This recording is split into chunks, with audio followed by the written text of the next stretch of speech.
Assalomu alaykum. Mana bugun Jizzax viloyati Zardo'r tumani Taraqqiyot mahalla fuqarolik yig'inida joylashgan Teo meva sabzavotlari ishlab chiqarish kooperatsiyasining yer maydonidamiz. Bu yer maydoniga 30 ta yoshlarga ajratib berilgan 50 sotikdan.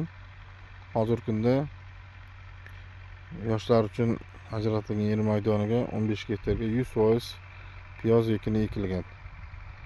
Piyoz ekini ekilib, hozirgi kunda mana dalada traktor ishlayapti. Keyingi agrotexnik tadbirlar amalga oshirilmoqda.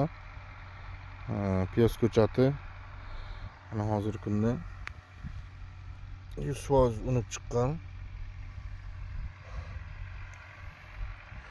Bu bo'yicha bir kontur bir mahsulot tamoyil asosida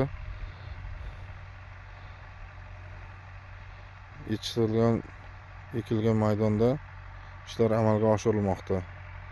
Jizzax viloyati Zardo'r filiali Mikrokredit bank tomonidan hozirgi kunda kerakli chora-tadbirlar ko'rilib, ushbu ishlab chiqarish kooperatsiyasi a'zolariga tegishli yordam va ko'maklar amalga oshirilmoqda.